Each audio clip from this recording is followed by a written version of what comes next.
Dangerous Assignment, starring Brian Donlevy as Steve Mitchell.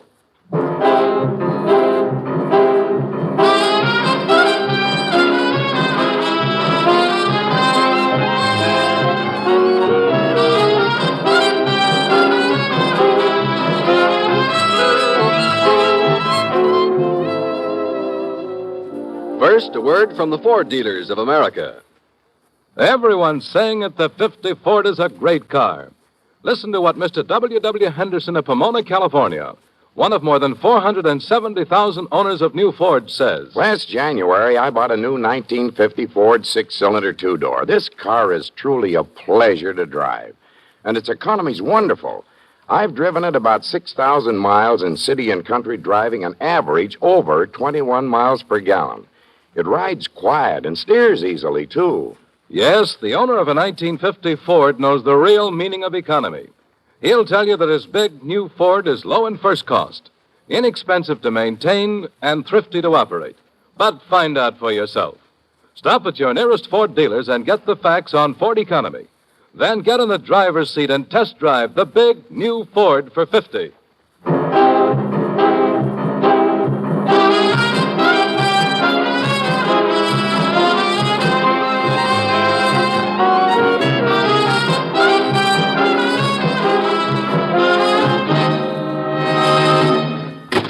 Good morning, Commissioner. Steve, Well, what part of the world do I head for to get shot at this time? you've been hounding me for a vacation lately, haven't you? Sure, but that hound is a barking dog. You never bite. You've got a vacation coming to you. Go ahead and take it.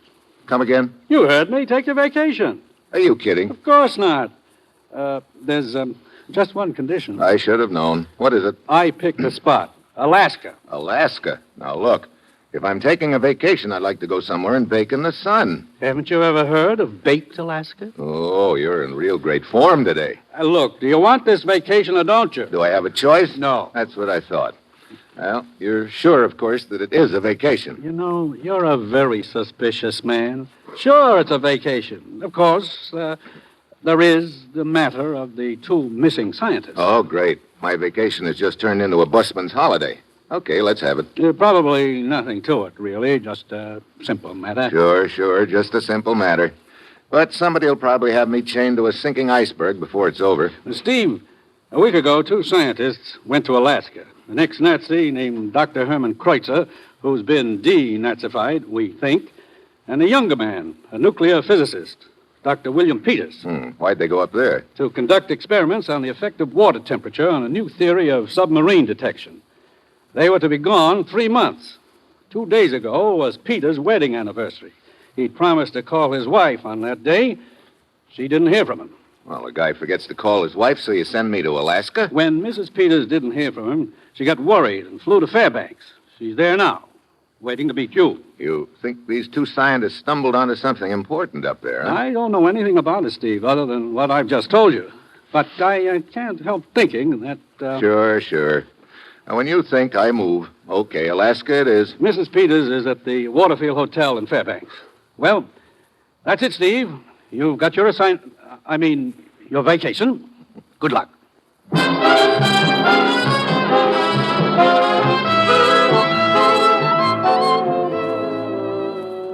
You are listening to Dangerous Assignment, starring Brian Donlevy as Steve Mitchell, colorful, two-fisted government agent.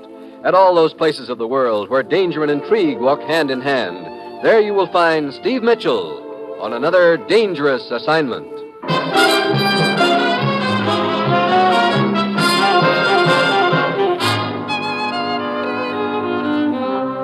Sure, I've got myself a vacation. A big, fat week. Nothing to do but enjoy myself. Plus, of course, the little matter of locating two missing scientists in an area big as most of Europe put together. Well, it's Wednesday when I get to my destination. Mrs. Peters is waiting for me in her hotel room. I'm so glad you're here to help, Mr. Mitchell. I've been worried sick. Oh, I know it sounds silly. Call it a premonition or woman's intuition or whatever you want, but I think something's happened to Bill and Dr. Kreutzer. Well, it could have slipped his mind. Bill is a scientist, Mr. Mitchell. He never forgets anything. I understand he's a nuclear physicist. That's right. Seems a little strange that he should come up here with Dr. Kreutzer when the purpose of the trip had nothing to do with his specialty. He's been working very hard lately. thought the change would do him good. How long has your husband known this Dr. Kreutzer? Ever since Kreutzer came to the United States, shortly after the war. You know much about Kreutzer? No, hardly anything. But Bill seemed to take a liking to him right from the first. Did he ever talk to you about Kreutzer's political beliefs? No. As a matter of fact, Bill has always avoided any political discussion. I see. Well, have you any leads that I can follow? Yes, this postcard. It's from Bill. Mailed the day he arrived. From here in Fairbanks? No, from a place called Cordova. He mentioned staying at a Mrs. Ludwig's boarding house there. Cordova. Let's see. I've got a map of Alaska here someplace. Parker? Yeah. Yeah, here we are. Cordova's a town south of here on the coast.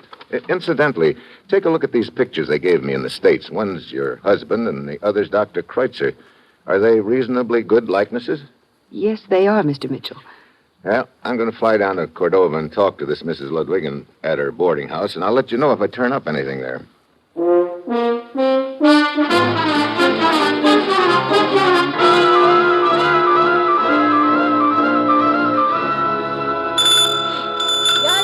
Yeah, I come. Yes, You run this boarding house? I am Mrs. Ludwig. You want a room? Well, I want some information about two ex-boarders, Kreutzer and Peters. Who are you? Steve Mitchell. I'm a friend of theirs. Then I want to talk to you, Mr. Mitchell. Well, that makes it mutual. Come in. Yes, I want very much to talk to a friend of Kreutzer and Peters. Why? Because they skip out of here without paying their bill. Oh. Now, if you are a friend of theirs, maybe you pay for it. Well, how much is it? Room and board, 3 days for the two of them, $30. So they only stayed here 3 days, huh? Yeah, and that is not bad enough for them to skip out without paying. They have to check in at the Atlas Hotel for another day, but they pay over there. Wait a minute. Let's get this straight. Yeah. They leave this boarding house, check in at the Atlas Hotel, and leave again after a day there? Yeah. Well, how long ago did they spend this day at the hotel? 3 days ago. Did they leave any forwarding address there? No, that I check. The clerk is a friend of mine. But he told me that they leave no address. Now, about this money they owe, you take care of it? Well, I'll make a deal with you, Mrs. Ludwig. I'll take care of their bill if you can give me any more leads about them. Leads? What is this leads? Well, what I mean is... Woman, I thought you told me you were going to clean up my room this day. I am. I can't do 2 things at once, Mr. Campbell. I get round to it as soon as I have time. Well, for the price a man pays here, he's a right to expect a little service. You don't like it here, you move. I've a good mind to. Hey, wait a minute. Are you addressing me? Yeah, look, you're a boarder here. Maybe you heard the two guys I'm looking for talking about where they were going. Without knowing whom you're looking for, I couldn't say. This is Mr. Mitchell. He says he's a friend of Kreutzer and Peters, the two that skipped out a few days ago. Mr. Mitchell, I've got no time to indulge in idle gossip. I'm a hard-working lumberman. Yeah, I figured that without your telling me. And what do you mean by that? That pine smell sticks out all over you. But if you could just tell me anything that you might have heard them say... I've got no information that will help you. Huh. Nice, friendly guy. Well, he pays his rent, which is more than your friends did. Now, are you going to pay their bill or not? Okay. And I'll take a room here, too. Now, is there anyone else who might have information about Kreutzer and Peters? Mr. Julian used to talk to them now and then. He's another boarder. Runs a shoe repair shop down the street. Mr. Julian. Okay, I'll check with him. Just a minute. Well, you think of something else? Yeah. If you want a room here, it's cash in advance.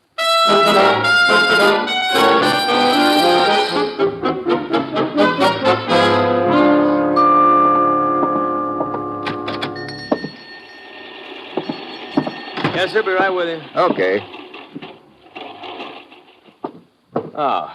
What can I do for you, sir? Your name, Julian? Yeah. I'm Steve Mitchell. Nice little place you've got here. Well, thanks, Mr. Mitchell. Yeah, I finally got in the place in pretty good shape. Yeah. I see you've been doing a little remodeling. Heavy machinery is hard on these pine floors. I have to put in new flooring every now and then. You know, the smell from these boards remind me of one Mr. Campbell. Oh, you know Campbell? Yeah. I just met him at Mrs. Ludwig's. About as friendly as a clam, isn't he? Well, he's not what you'd call talkative. Mr. Mitchell, I don't think that you came here either to talk about Mr. Campbell or to have your shoes fixed. What's on your mind? Well, I'm trying to locate two friends of mine, Kreutzer and Peters. Mrs. Ludwig told me that you'd talked to them a couple of times at the boarding house, and I thought maybe you could help me. Go ahead and wait on your customers. I'm in no hurry. All right. They sell shoes here. Only second-hand unclaimed pairs. They're in the window. Yeah, help yourself, please. Be right with you in just a minute. All right.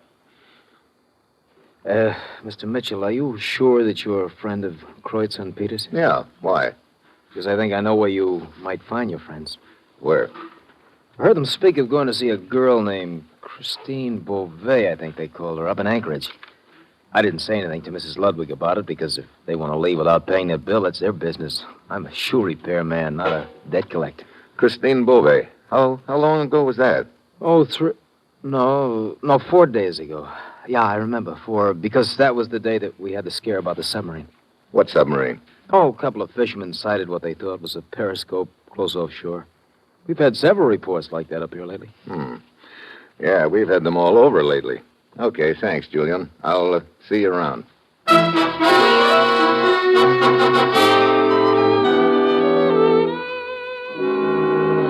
Well, I never thought I'd find a Chinese puzzle in Alaska, but it sure looks like I'm staring one in the face right now. 2 scientists take off for Alaska on a 3-month trip. They skip out of a boarding house in Cordova, check in and out of the Atlas Hotel in the same town, then head for Anchorage to see a girl named Christine Beauvais. At this point, I don't even have a glimmer of what's behind it all, but I do know my next stop is Anchorage. It's dark when I get there, and I look up Christine Beauvais in the phone book and go on over.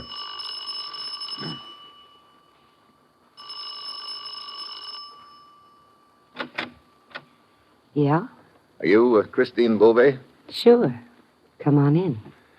I'm trying to get a line on a couple of friends of mine. I know a lot of guys. Their names are Kreutzer and Peters. Never heard of them. Look, they supposedly came here to Anchorage to see you. I tell you, I don't know them. Yeah, well, they were talking about coming to see you. Beat it. Now, Chris. I said beat it. All right.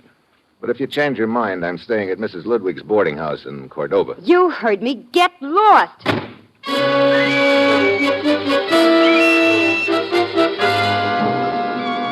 Add another piece to the puzzle. Why did Christine lie about knowing Kreutzer and Peters? I go down the street a ways, and I wait. A few minutes later, she comes out and takes off along the boardwalk. I follow. Suddenly, she darts into an alley. I speed up and turn in. It's dark in there, but enough light to tell me that she's disappeared and that it's a blind alley. Then I hear the car behind me. I whirl around. It's just entering the alley, heading for me, and the alley's just wide enough for that car. There's no room left over for me and nowhere to go. I'm trapped.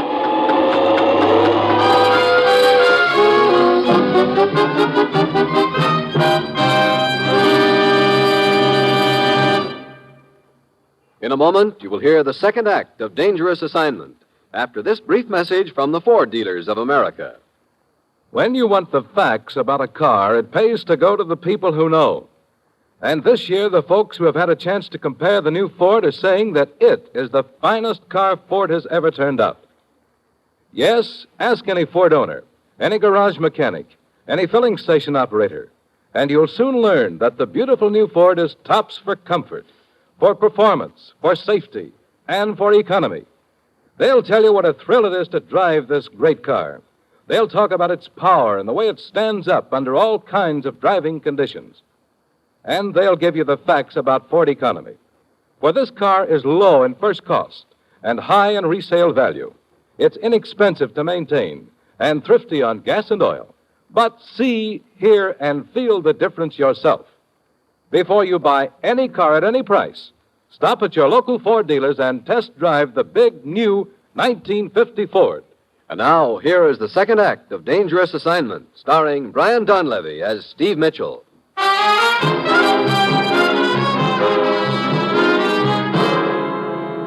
The car keeps coming down the alley toward me. It's no use to flatten myself against the wall. Then I spot a side door in the building. Locked. I throw my weight against it. Car's right on top of me now. The door gives. Just in time, the car screeches to a stop. Jams into reverse. Hightails back out of the alley, but not before I've spotted the guy inside. It's the man who came into the shoe shop while I was talking to Julian. So, I'd been followed even then. But why? It's morning when I get back to Mrs. Ludwig's boarding house in Cordova, and she's talking to a tall, skinny gent. The cost of that. Mr. Mitchell, this is Fred, the boatman. He's got some information about your deadbeat friends. What is it, Fred? Well, I make my living renting boats, see? Uh-huh. Well, 4 days ago, this Kreutzer and Peters came to me and wanted to rent a boat, see? Yeah. They wanted to go fishing, they said. So I rent them a boat, see? Well, what about it? Well, that's what I'd like to know. They never bring it back, see? This morning I find it hung up on a rocky point south of town. Uh-oh. No sign of the two of them? Nothing. No. So my boat's ruined, see? And nobody to pay for it. Wait a minute. The day they rented that boat, was that by any chance the day a sub was sighted off the coast? Why, well, say, 4 days ago. Yeah, Yeah, I think it was. I call him. Why, what's that got to do with it? Sure. That's what I'm wondering. See? Mr. Mitchell! Yeah. Telephone! For me? That's what the lady said. Steve Mitchell. Okay. Hello. This is Christine Beauvais, Mr. Mitchell. Christine Beauvais. Well, this is one call I never thought I'd be getting. I couldn't talk to you at my apartment last night. I was afraid. Afraid of what? Someone's been following me. Oh, is that why you ducked into that alley? Yeah, I knew they were after me. But I managed to get away from them. I was almost not so lucky. Mr. Mitchell, will you meet me at Pete's bar tonight? I want to tell you something about Kreutzer and Peters. So you do know them? Of course. When you asked me about it last night, I was afraid you were working with the men who'd been after me. I'll tell you all about it tonight. Okay. I'll be waiting there at 8. See you then.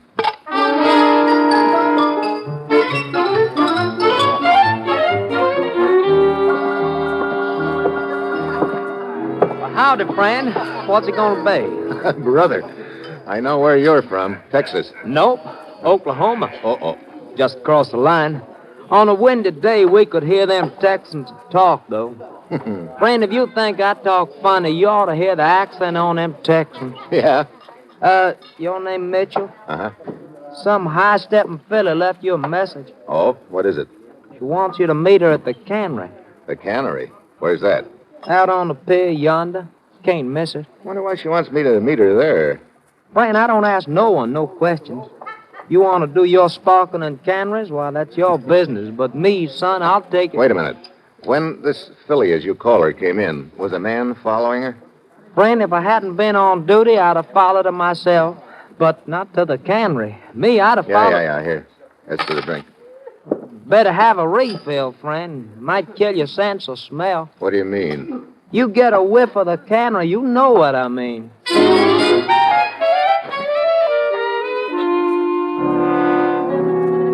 The cannery on the pier is dark. I spot a side door, open it, and the aroma of fish almost knocks me down. Suddenly, a hand closes around my mouth, pulling my head back. A gun jams into my back. Through the fish smell, I can catch a whiff of something else, a familiar smell I can't peg. Then the gun eases a little. There's a flashlight outside, steps along the pier, probably the night watchman. The killer's waiting until he passes. I can't call out. My only chance is to make noise somehow. Then my eye catches a glint of shiny metal, a stack of tin cans near me. I drop to one knee and grab the hand over my mouth. The guy goes flying.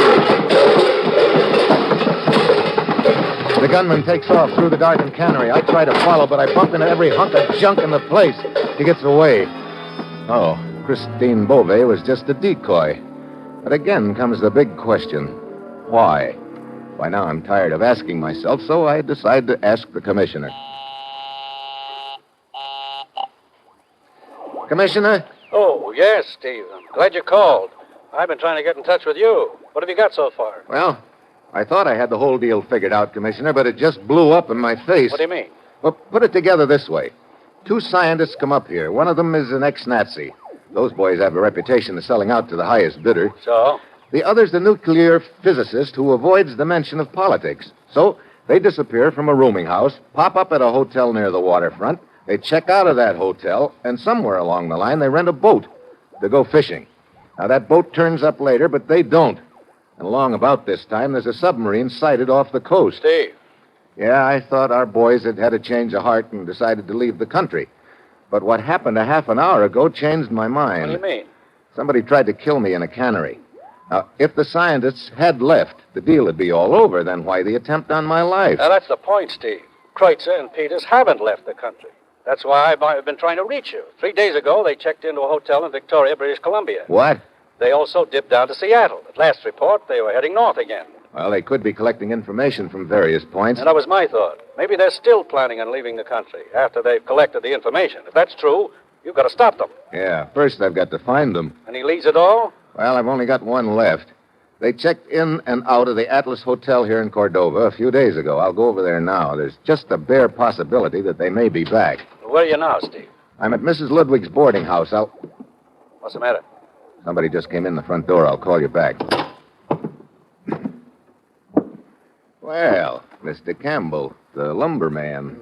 Oh, it's the man Mitchell, isn't it? Yeah, it's the man Mitchell. You out kind of late tonight for a hard-working lumberman, aren't you? I believe a man has a right to take a walk in the evening if he wants. That all depends on where he walks. You weren't by any chance taking a walk down near the cannery, were you? Now, why would I be walking down there? That's just what I'm wondering. I'll thank you to mind your own business, Mr. Mitchell. You know, that's just what I'm trying to do. Well, sweet dreams, Campbell.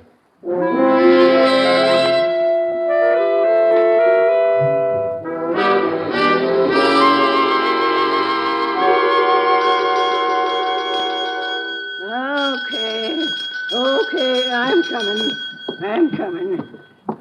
Sick and tired. I'm sleeping, and here rings a bell. What do you want? Look, a couple of guys stayed here at the Atlas Hotel about 4 days ago. Their names were Kreutzer and Peters. Do you remember them? Did you haul me out of bed just to ask me about them? All I know is they stayed here a day and then they left.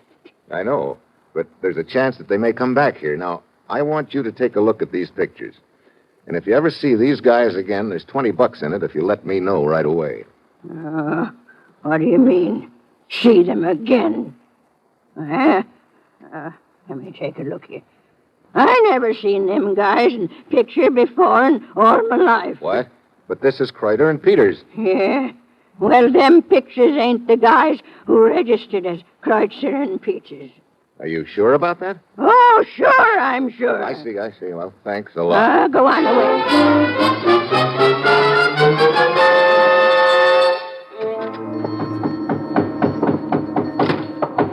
Oh, good evening, Mr. Mitchell.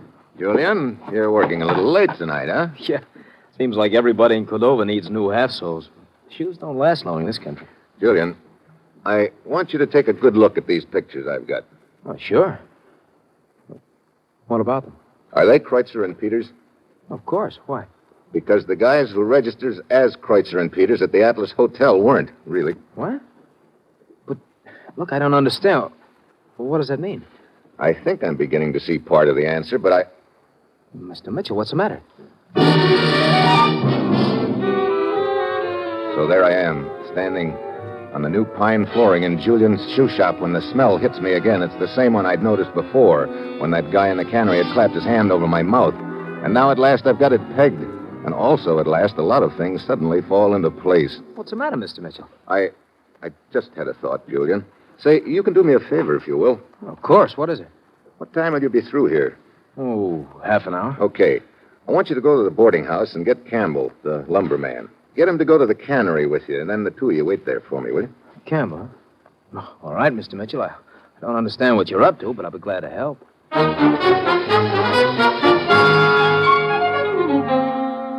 I leave Julian's shop, round up a crowbar, shovel, flashlight, and my gun. Then I come back. The shop is dark by now. I go in a window and start ripping up the new pine flooring. A few minutes later, I'm digging in the dirt underneath. Pretty soon, I find what I'm after. 2 bodies. I pull the pictures out of my pocket, and by flashlight, I compare them. Yeah, no doubt about it. Congratulations, Mr. Mitchell. Well, hello, Julian. I see you brought your 2 stooges with you. Yeah. I didn't realize until almost too late that your purpose in sending me to find Campbell was to get me out of your way. However, I returned in time, and I must say it was very considerate of you to dig your own grave.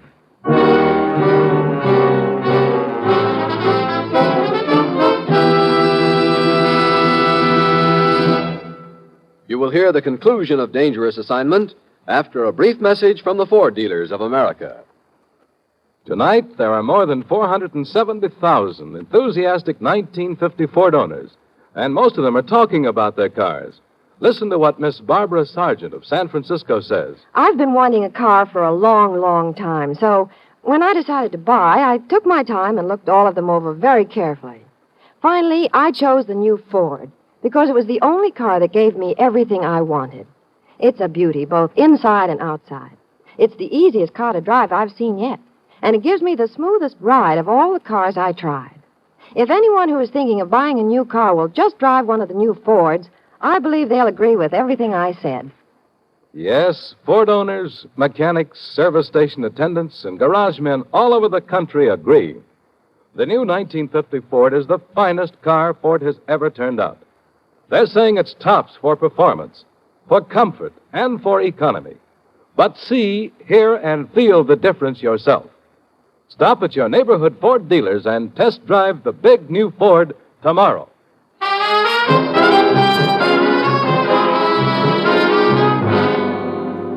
Well, I guess that makes us even, Julian. I couldn't get you out of the way, but your stooges missed on me when they tried to run me down in Anchorage. How'd you boys enjoy your junket around the country posing as Kreutzer and Peters? Pick up a lot of information from your contacts? Come on, Julian, let's get this over with. Yeah. Get up out of that hole, Mitchell. I know the floor covers me from the waist down. I put one hand on it like I'm going to climb out, but I fish the gun out of my pocket with the other. Then I throw a quick shot at the light overhead. I drop back into the hole just in time. I spot the pistol flash and let him have it. Only 2-1 now. Stop circling, Marcus. Stop circling. That's bad. If they come at me from 2 different directions at the same time, I'm cooked. I reach down and pick up my flashlight. I snap it on and toss it out on the floor. One of them throws a shot at it. I give him one back. The third guy has had enough. He heads for the door, but as he jerks it open, he's silhouetted. I scramble out of the hole, grab my flashlight, and run to the door. The guy lying there is Julian. Well, the merry-go-round was nice while it lasted, Julian. Only you weren't lucky enough to grab the brass ring. You got a lead slug instead. I thought I had a good plan. You did. You know, I thought that submarine was hanging around to pick up some agents. I didn't realize it had landed a couple. You guys had heard about Kreutzer and Peters' trip. You grabbed them right after they got up here and killed them. Then your boys took their papers and started around the country collecting information and reports from your various contacts. That about the way it breaks down, huh? What went wrong, Mitchell? You gave yourself away, Julian. No, I couldn't have. When you clapped your hand over my mouth down at the cannery, I got a whiff of a very familiar smell, but I couldn't peg it until I was in here talking to you earlier tonight. Then I smelled it again, and it registered. Shoe polish. Shoe polish? Yeah. Like most smart boys, you overlooked one little item. In this case, the smell of shoe polish on your hands. Yeah, that's what tripped you up, Julian. Or maybe I should say polished you off.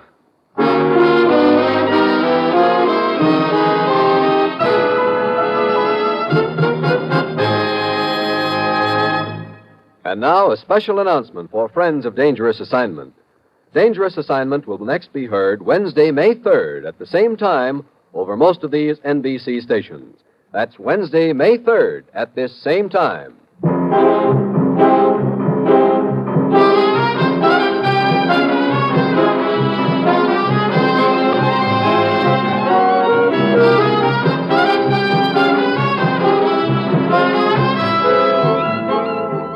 You've just heard another episode in the exciting new adventure series, Dangerous Assignment, starring Brian Donlevy in the role of Steve Mitchell. Dangerous Assignment is written by Bob Reif, with music by Bruce Ashley, and is directed by Bill Karn. Be with us again Wednesday, May 3rd, at the same time, when Brian Donlevy, starring as Steve Mitchell, will embark on another dangerous assignment. Tomorrow is Tuesday. That means Bob Hope's on NBC.